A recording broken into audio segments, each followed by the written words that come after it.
Just wanted to talk, that's all. All right.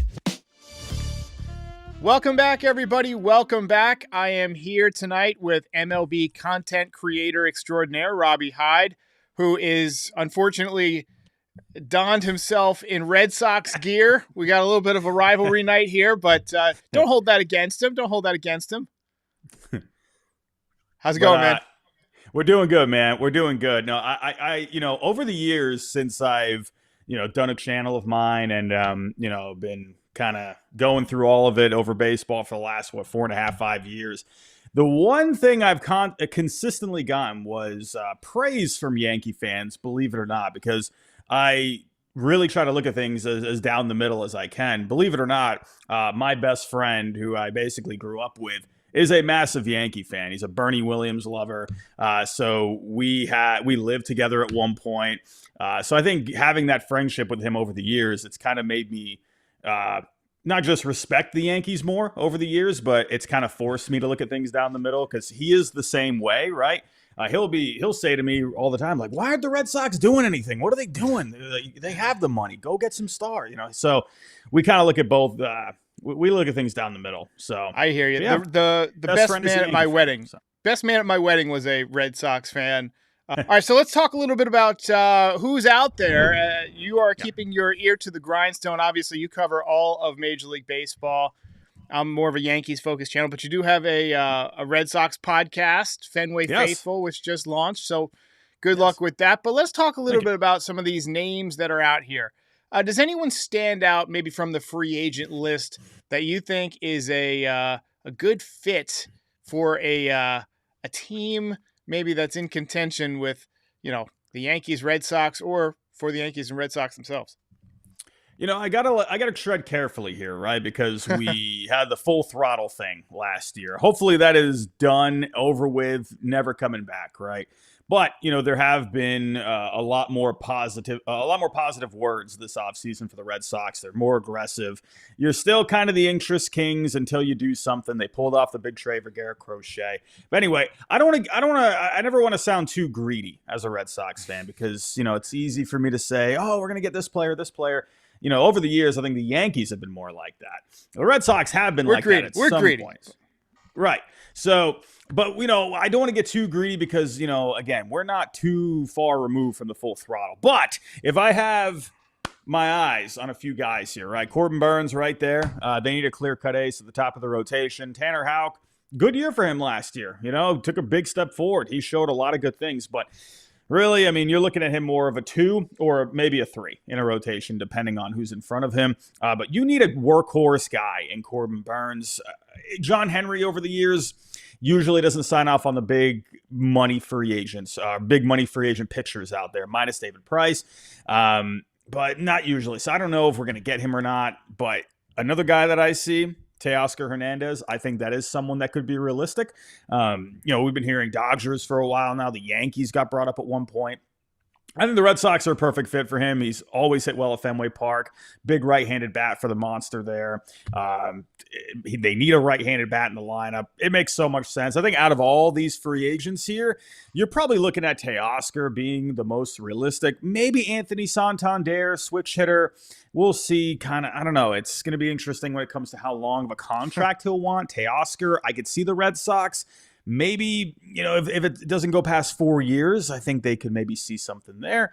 And then if I were to list off one more guy, I would love it. Who knows if it happens? Alex Cora would love him based off of the words that he has said recently. Alex Bregman, they could use a guy that could be a bit versatile around the infield. They could use improvement at defense with third base. Rafael Devers, in my opinion, is more of a DH. Maybe you could do a Kevin Youkilis kind of a thing where you stick him at first base. We'll see. But in the end, I think the Red Sox, there's definitely free agents here that'll make them better. Will they spend? I don't know. I can't see anyone else in our division adding Corbin Burns. I don't think he's going back to Baltimore. Nobody wants to play in Canada. Rays are obviously out on it. So, the Red Sox probably the biggest threat there. I don't think the Yankees are in on him. I've heard that San Francisco could be a good fit. Rosenthal seems to think that's where he's headed. I guess with Susan Slusser was on Foul Territory today. She was basically hinting at that being a good matchup. apparently he's got a house in Arizona, likes it out west, but he would be a pain in the ass to have in the division for even longer because he was tough this year. Yeah. Jack Flaherty could be a good fit for you guys. Teoscar Hernandez, I like that idea for you guys. Obviously, the Dodgers want to bring him back. I figured that when they missed out on Soto, you would hear about Teoscar re-signing right away. He never did, but talk about a guy who's tailor-made for Fenway with that swing. Absolutely. What's the thought on Roki Sasaki with you guys? Have you guys been linked with him at all? I think, you always have that link with the guys from Japan coming over because, we had Daisuke Mania way back when. We've had Hideki Okajima, Koji Uehara before. So you're always going to have that connection, right? Same thing with the Yankees, right? They've brought in guys from Japan before that have been successful. So I feel like Red Sox, Yankees, they're always going to be connected with the guys from Japan no matter what. But we'll see. We've been seeing some things with, Roki and his possible market. Maybe he's more of a mid-market kind of a guy, small market. Honestly, I've been kind of thinking that way the entire time. As someone, he's the age of a guy that's in, Double A. He's obviously so good. He'll be at the major league level when he comes over. But, he's so young. So I could imagine this is a guy where, he maybe goes to a bit of a lesser market. Ohtani went to the Angels instead of a team like the Dodgers. I know they had the whole DH thing, but, he didn't go to the Yankees or anything like that. So I wonder if Roki maybe takes a bit of a step back when it comes to the market. Could you see him maybe go to a team like the Tigers where they've had, a bunch of advances with their pitching development over the last few years? Kansas City. I could see something like that. Kansas City. They gave the Yankees a fight in the division series this year. I felt like almost every one of those games could have gone either way at one point. And it would terrify me to see him, added to that stable. So Tanner Scott obviously is a option. The big market teams are going to be in on him. I could see him going to Boston. I think the Yankees are probably out because they got Devin Williams, unless they're trying to build some kind of super bullpen. But they still need offense. So I think, I can't see him going to the Orioles. They don't seem to want to spend. What is with that? They got these new owners and they're just not spending. I guess there was a report recently, you got people out there that don't really buy it too much, but it was something from Picture List where they have a pretty big following over there. They've always put out pretty good content, right?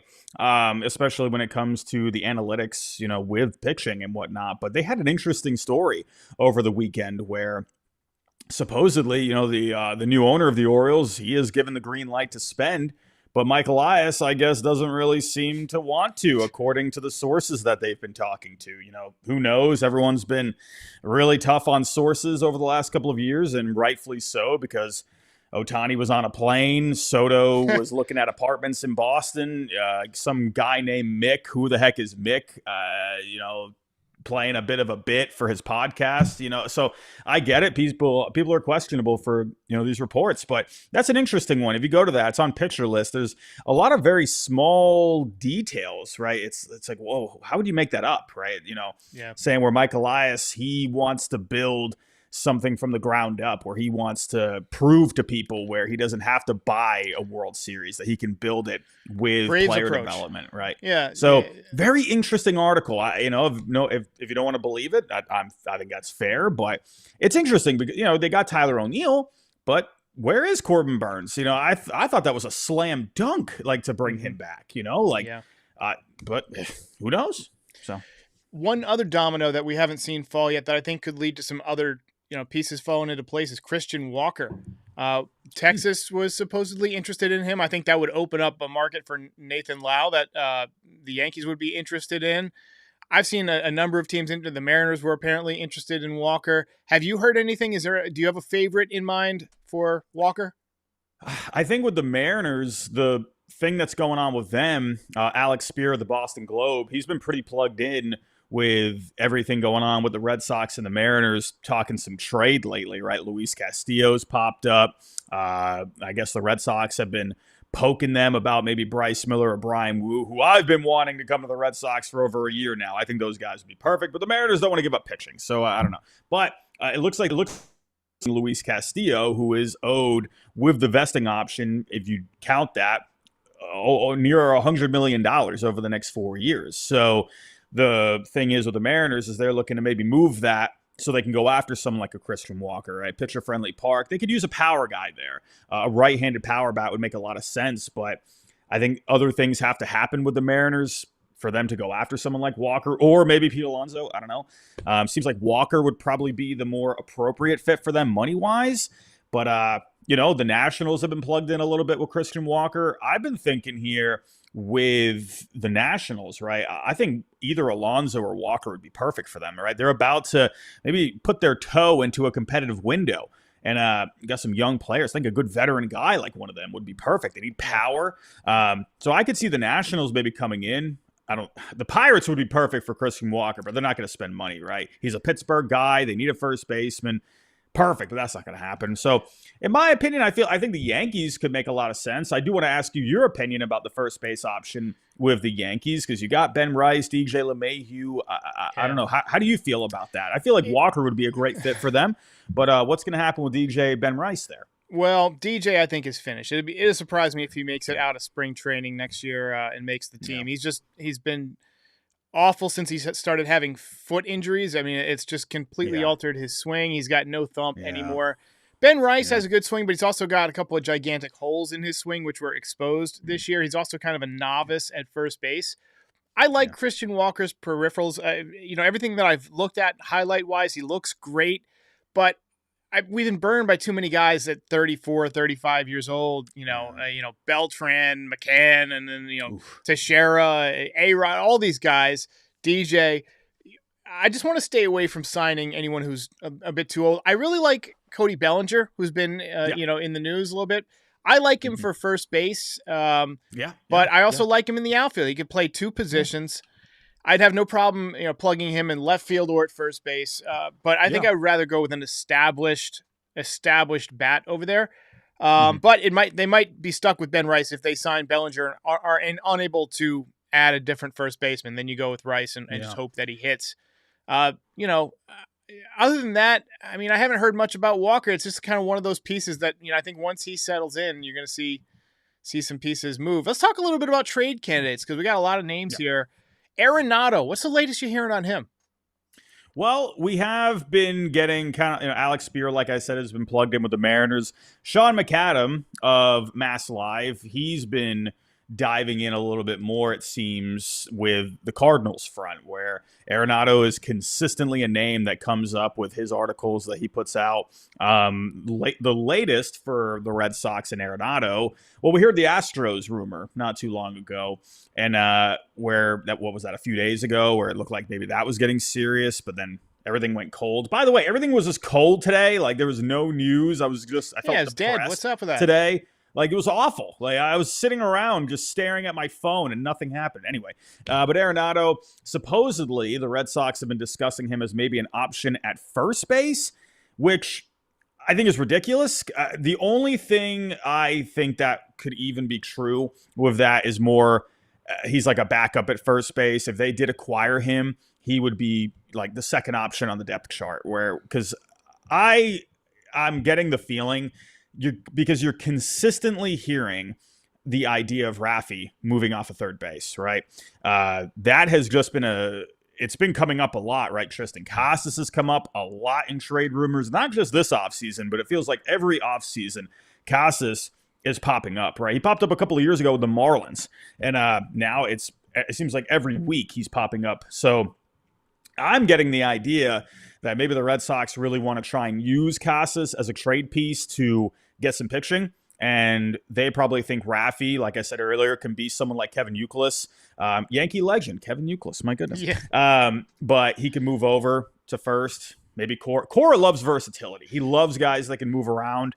And he probably, in my opinion, Cora was a guy that played everywhere. So he probably thinks Rafi can do it no problem. So I don't know. I guess there hasn't been a conversation.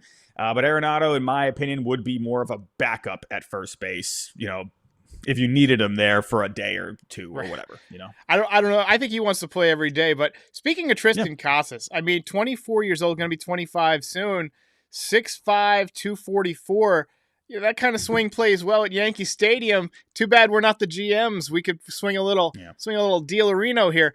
Luis Arias, we're hearing more about him on the trade market. I'm not blown away by him. I know a lot of people love the batting average and they hear the batting title this and three next Tony Gwynn that, but he doesn't do anything else well. He can't field. I have a friend who's a Padres fan, and he would text me all the time like, this guy's atrocious on defense. He ended up DHing a lot. Where do you see him going? Do you think the Padres are going to hang on to him? You think they're going to move him? Supposedly they're kind of putting him out there to make him available. The only team really, anytime I think second base, I think the Mariners, honestly. I think he would be perfect for that lineup. I think they need a guy that can just get on base, make a ton of contact. That doesn't strike out. He is the perfect guy for the Mariners, in my opinion. Gleyber Torres, that's your guy. I've been saying he needs to go. He needs to go to Gleyber. I wonder where Gleyber's going to go. That's an interesting one. I heard that. I guess he popped up as a third base option for the Nationals. And yeah. I can't see. He was unwilling to go to third when the Yankees traded for Jazz Chisholm. So I think he just wants to play second base. I think the Mariners could be a good fit for him.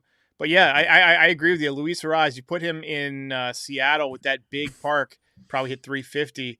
Luis Castillo on the market today. That's interesting. Yandy Diaz, I think he's probably going to get moved. I could see Yandy Diaz going to Boston, honestly. Yeah. Oh, man. Yeah. Again, it really depends. Do they move Casas? That's really what it comes down to. Again, this, right? We over all the years that we've seen the rumors with the Yankees and the Red Sox, anytime there's smoke, there's usually something to it, right? You usually see something happen. We'll see if anything happens with Casas. But yeah, I could see Yandy maybe being a guy possibly. We'll see. I think for the Red Sox, they really would like to add a power bat from the right side. Yandy, they could probably get a bit of pop out of him. I'd be okay with that, honestly. We'll see. So let's talk a little bit about Juan Soto, because you mentioned it. The Red Sox were in on Juan Soto. Apparently, he was a big priority. There was, for 2 or 3 days there, like you said, there was some smoke. There was some chatter, and it seemed like it could be real. I'm not going to lie. I was sweating it a little bit. I would much rather he went to the Mets than the Red Sox, because I think he would have absolutely destroyed Fenway Park with that wall and the way he hits the ball the other way. It would have, he really would have hit 360 with about 45 home runs a year. Like, it would have been insane. But he hits pretty well in Citi Field, and he's getting paid a lot of money. He's getting paid, I think, too much money for even a generational type of hitter. Yeah. Great hitter as he is, I think we both dodged a bullet. Your thoughts? Yeah, I would say for the Red Sox, they weren't even supposed to be in it. You know what I mean? Like, they were, like, coming into the offseason, top bat on my list was Teoscar. So once Soto came up, I'm like, oh, okay, what is this? Okay, I'm excited all of a sudden. But I would say for the Red Sox, I would say it's probably somewhere in the middle, where they could have dodged a bullet, but maybe they could have also used him as well, because I felt like they do need a guy, right? A face, someone that you can market, someone that you can. Raffy doesn't want to be that guy, right? Raffy has always been, more reserved, I would say. He likes to go get an ice cream cone after the game, and he likes to kind of keep to himself a little bit. That's just how he's always been. Alex Cora has tried to push that with him, but doesn't really see himself that way. I think Soto would have been a really cool addition. It's very possible that at the end of that deal, probably wouldn't have been great. That's probably how it would go anywhere. I would say for the Yankees, I could see the argument there too, where they dodged the bullet. Would have been great to have him around, but you always think of the back end. It's tough. I think the Yankees more so probably dodged the bullet than the Red Sox, because the Red Sox, I think, needed someone like him more, if that makes sense. So as great as it would have been to continue to watch that tandem, and it was an unbelievable tandem to watch, him and Aaron Judge all year. 99 home runs combined. Soto walking, Judge hitting a 2-run shot in the first inning. Happened about 18 times. It was crazy. But you have to fix the roster in multiple areas, right? Even if you commit $47 million to this guy, there's no way you pick up a Max Fried. You probably don't pick up a Devin Williams. There's other guys that you need. And look, the Dodgers just proved that you can win a World Series without Juan Soto on your team, right? If you have a really well-built roster. You can beat Juan Soto in the World Series. Exactly. So, by the way, I just got some breaking news. Teoscar Hernandez sounds like going back to the Dodgers, according to Dave Roberts says they're very close to re-signing him. So, oh, wow. Stand by on that. Hopefully we'll have some news here, unfortunately, for the Red Sox. Well, darn. You brought up a name. Yeah, brutal. You brought up a name there. I'm actually, I'm wondering what's going on here with Max Fried. Are we getting a little worried about a lack of an announcement here? No. So actually, I heard he's traveling. He's out of the country, and that's why they were having their meetings via Zoom. He's supposed to return to the country, or I think right after Christmas, at which point they're going to do, all the medicals and stuff. So I don't think he's had his medicals yet, and that's why everything's been that's just what I heard. But so I'd imagine we'll hear something about that soon. Yankees, Red Sox, in my opinion, baseball is at its best when the Yankees and Red Sox are duking it out, much more so than the Yankees and Orioles. Come on. 99 and 2003 and 2004 were some of the best, seasons of my life. Obviously, 2004 didn't go the way, it's a shame they canceled the series, the ALCS, after 3 games. I wish I could have seen how that ended. But but I think baseball is better when these two teams are duking it out. So let's take a look at the offseason additions here. You want to take us through what the Red Sox have done so far? Yeah, Garrett Crochet. I mean, that's one of the top moves of the entire offseason so far. I don't think that's me being biased. I think a lot of people can agree with that. They needed a guy at the top, right? I would still love for the Red Sox to go out and get someone like Corbin Burns. That's a guy you can hand the ball to every 5th day. Garrett Crochet obviously had Tommy John not too long ago. He didn't have a great second half, but the StatCast numbers are off the charts. The velocity, the stuff. They needed, as Lou Merloni likes to say, a pig at the top of the rotation. Absolutely a great move. I think, maybe I am being a little biased here, but I think Garrett Crochet could be a Cy Young contender next year. I'm just saying. Now, Aroldis Chapman. I mean, I got to hear your thoughts on this one. Aroldis Chapman for the Red Sox. This is it's an interesting. Boston reacted very interesting with this one because of the off the field issues. Yeah. But they needed a big lefty at the back end of the bullpen. But from a pitching standpoint, they did need someone like Aroldis Chapman. From an off-the-field standpoint, it's been interesting seeing what people have had to say. He's stayed out of trouble for the last 8 years, and I can say this about the Red Sox. They will do their homework like 10 times. All right? They will go everywhere. They will check every nook and cranny to make sure that, for the most part, if a guy has been doing well after, off the field issues, and seems like he's in a good place now, say what you will about that before, but, obviously not great what happened with him a long time ago. Not good at all, actually. But, but they needed a guy. They needed a big lefty, and they probably just didn't want to spend the money on Tanner Scott. So it is what it is. I would say he's still got great stuff. I mean, I watched him this year a few times. He's still throwing over 100 miles an hour. I mean, he can still strike guys out. But in the big moment, he will hang a slider occasionally. And as a lefty in Fenway, he's only getting older, I could see a couple of tough losses at the hands of Aroldis Chapman. Off the field stuff, I mean, obviously he's had his issues. But, I mean, like you said, it's been almost a decade now. Who hasn't grown in the last decade, right? So hopefully he's just got his life back together. I don't think it should be death penalty to have slight indiscretions that you serve the penalty for, and then you're back on the field, and if you screw up again, there's more penalties, right? And they're worse. So he's done a good job keeping his nose clean. The one thing I didn't like about his tenure is the way it ended. There was a optional team practiced, or not. There was a mandatory team practice. I'm sorry. And Aroldis Chapman did not have a secured spot on the postseason roster because he had a tough second half and so forth. Yeah. And so he just skipped the practice. He said, if you're not going to guarantee me a spot on the roster, I'm not going.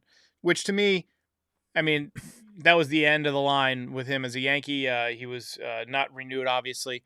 And I just felt like that was a very selfish thing. It's like, everybody else had to earn it. You obviously had a bad second half. Come earn it, and that's just kind of where I sat with that. But look, Yankees and Red Sox, we need them to compete next year and get rid of these pesky Orioles. Let's talk a little bit about the AL East. We went through the Orioles. They're supposedly, able to spend, but not doing it. Blue Jays, have you heard much about this this contract situation with Vladdy? I mean, it sounds like they've made him some pretty big offers, and he's kind of standing pat. I don't blame him given what Soto just did. Yeah. I mean, he's going to get a big payday somewhere. What are your thoughts on the Blue Jays this year? It's so interesting, right? Because they already had to battle the aspect of just being in a different country, right? But if you go back a few years ago, when they've landed some of these guys like Gausman and Springer, they were in a better place. Farm was looking good. You had guys like Vladdy, Bo, coming off very good seasons, looking very promising for their future. Things are looking good for the Blue Jays. You remember, I mean, everyone was starting to crown the Blue Jays already, the offseason World Series champions. Things were looking very bright for Toronto at one point, but the farm has regressed. Guys like Ricky Tiedemann was their top pitching prospect.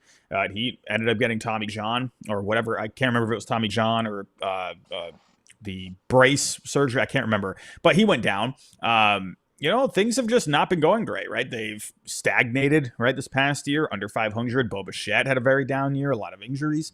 So they were already battling the fact that guys had to move to a different country to go play there. But now things aren't looking all that great. So I'm not surprised to see that someone like Corbin Burns or even Juan Soto had mega offers, and they're like, we'll probably rather play somewhere else, right? I don't know. The Blue Jays, it's interesting. I don't know. They just had to make a trade for Andres Jimenez, where they had to go make a trade like that. They had to take on a lot of that contract. They did not do very well in that trade, in my opinion. But they kind of have to make moves like that to improve their team. It's kind of interesting, the downfall of the Blue Jays that we've seen over the last couple of years after they were just so high up there. So, yeah, if I were the Blue Jays, I would trade Vladdy because I think he's going to get Cohen money just like Soto did. I think that's why we haven't seen Pete Alonso re-signed. I think that the front office there is saying, hey, if you just wait through this year, bring in Vladdy next year. He's still young, and then you've got a core of Lindor, Soto, and Vladimir Guerrero Jr. And that is a nasty three-headed monster to get through in that lineup. And we'll see how Vientos is. He looked like the real deal to me, too. Rays, going to be weird seeing them play at Steinbrenner Field. I am so glad that we don't have to watch the Trop, though. Honestly, I would rather have it feel like a spring training game than have it feel like they're playing in a warehouse. The one thing is going to be all the rain. We're going to get so much rain. We're going to probably have 4 or 5 rainouts this year. Yeah. Well, for me, I believe it or not, as big of a Red Sox fan as I am, I live in Florida, and I used to live in Massachusetts, but then my family made me come to Florida, and it's hot, but it is what it is. But no, I like living here. But no, it's been cool because over the years I've been to Tropicana a ton of times, right? I actually kind of like Tropicana in a way because there's AC. It's nice. We're always out in the heat. So when we get to go sit inside somewhere, I'm like, hey, I'm all about it, right? Cheap tickets usually, right? So I like Tropicana, to be completely honest. So I'm actually kind of sad that I'm done with Tropicana. My career at Tropicana is it looks to be done now. I've seen so many games over the years there. So, I mean, I know I'm going to have to get to Steinbrenner Field this year. Yes, there are definitely going to be some rainouts. Yeah, I mean, I'm excited to go there. I've never gone. Yeah, we'll see. But the Rays, the Rays, they're always making interesting moves. They're always making the low-key moves. They're going to be just such a pain in the butt, man. Yeah. So I saw they just dealt Jeffrey Springs to the A's. Yeah. A's are aggressive this year. I think they're having to raise the salary so that they wouldn't get like a grievance filed because they were just basically taking in all this revenue sharing money and not spending any of it on players. It's just ridiculous. Could you imagine? I hate to put this thought into people's heads. It's probably not going to happen, but let's say it does. Could you imagine if some way, somehow, the A's, the Rays, they pull off just great seasons and they run into each other in the division round? Oh, man. And then you got minor league stadiums in the playoffs. Amazing. Yeah. No, I mean that sarcastically. Like, could you imagine that? Ugh. I can. It's embarrassing. It's embarrassing. Well, we're gonna let Robbie go. We're gonna take some voicemails. Robbie, thanks for your time. I wish you guys the best of luck this season. Obviously, we'll talk throughout the year. Go check out Robbie's channel, Robbie Hyde. He's also got Fenway Faithful, Red Sox podcast. If you want to catch up on the rivals, we got a quick word from our friends at Foul Territory about Storyworth, and then we'll be back with your voicemails. See you later, Robbie. This holiday season, I want to give a gift to my loved ones that makes them feel special and unique. That gift is Storyworth. Here's how it works. Each week, Storyworth emails your loved one a thought-provoking question that you get to help pick. Things like, what's the bravest thing you've ever done? And what's the farthest you've ever traveled? All your loved one needs to do is respond with a story. Long or short, it doesn't matter. After that year of fun, Storyworth compiles those stories and photos into a beautiful keepsake hardcover book that you'll be able to share and revisit for generations to come. This is the perfect book to pass along at family gatherings or read with your kids. It is beautifully orchestrated by Storyworth, and that's why it has more than 35,000 five-star reviews on Trustpilot, with millions of stories preserved since they were founded over 10 years ago. With Storyworth, I'm giving those I love most a thoughtful, personal gift from the heart and preserving their memories and stories for years to come. Go to storyworth.com/foul and save $10 on your first purchase. That's storyworth.com/foul to save $10 on your first purchase. You know what sucks? We got to run ads to pay the bills. But every time that we do run an ad, I have the little numbers on my screen, and I can see that we get a bunch of little Juan Sotos that jump ship and come back a minute and a half later because they want to skip the ad. Just sit through the ad. It's not going to kill you. Storyworth is fantastic, and you'll want to get it for your loved ones. All right, let's get to your voicemails here. Hey, Derek, just calling with a possible trade for the Yankees. I think it would help both teams. I'm suggesting Stephen Juan and Cade Smith for Luis Heel and Pereira, the kid outfielder that we have in AAA. I think it would help both teams. We need a left-handed leadoff hitting left fielder and a good relief pitcher, and they could be potentially getting an all-star or even a Hall of Fame pitcher, almost like Ryan for Fugosi, except I'm pretty sure we're not getting Fugosi. Let me know what you think. God bless. Bye. I think that's an interesting baseball trade, right? It's a baseball move. It reminds me of when the Yankees traded Jesus Montero to the Mariners from Michael Pineda, a young catcher. The Mariners needed offense. Yankees got a young pitcher in Pineda, and both of these guys, as prospects, did not pan out. Pineda injured his labrum, and Montero threw an ice cream sandwich at a human being. So it didn't work out. But I like your creativity. I can't say that I expect Stephen Juan to get dealt. And I don't think the Yankees are anxious to trade Luis Hill just because he was involved in the Kyle Tucker trade talks.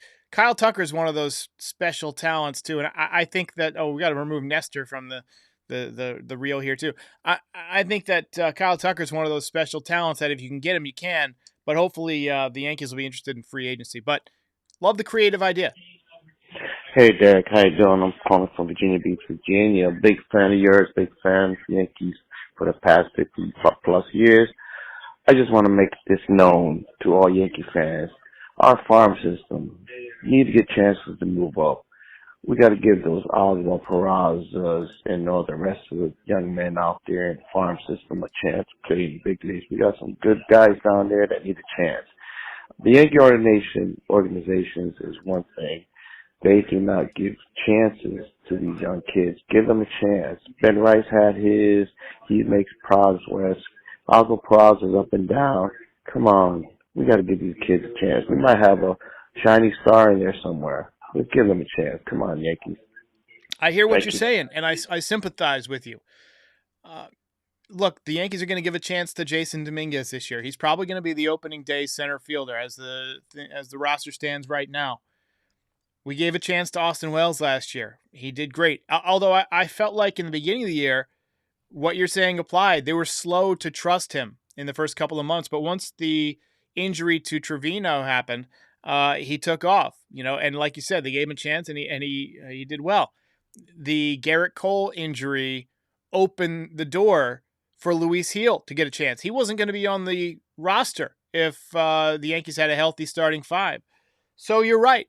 Sometimes guys will step up when the door presents itself.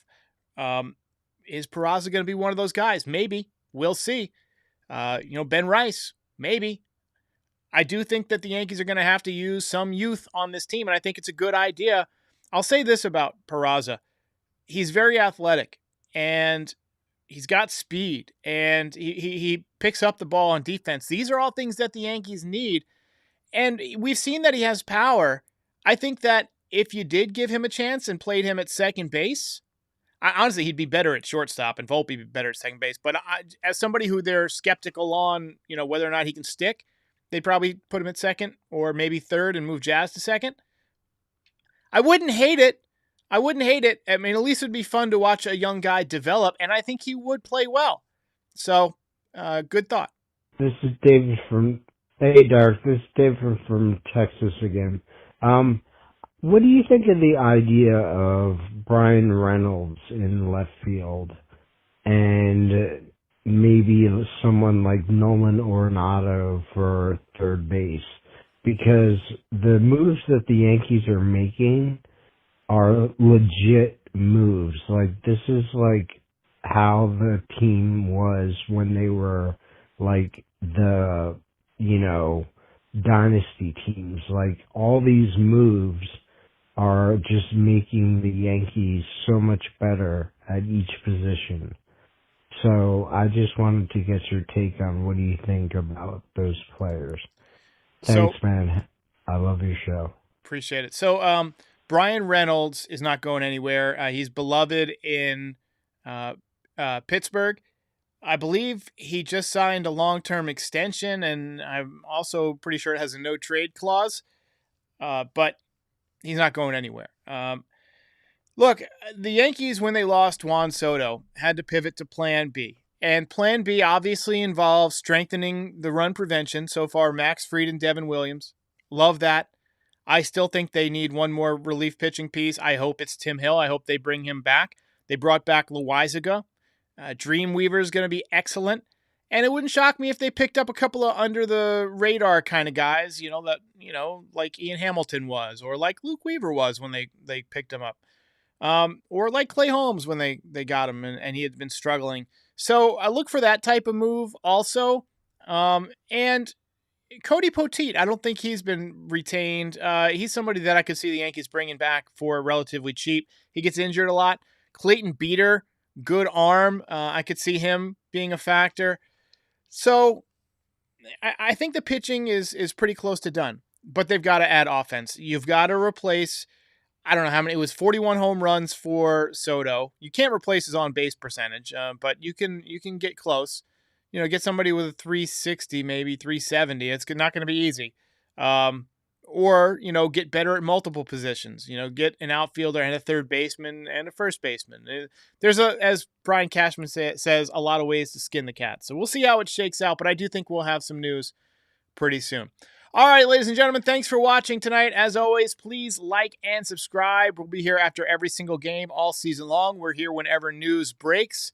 And once again, this is Pinstripe Territory, the official Yankees podcast of the Foul Territory Network. Check out Storyworth. Link is in the description, and we'll see you next time. Ball game over. If you enjoyed this video, please drop a like and give us a subscribe. It helps other Yankees fans find the channel. We're also on all your favorite podcast platforms and social media. Join the community, have some fun. We're here after every game. This is Pinstripe Territory.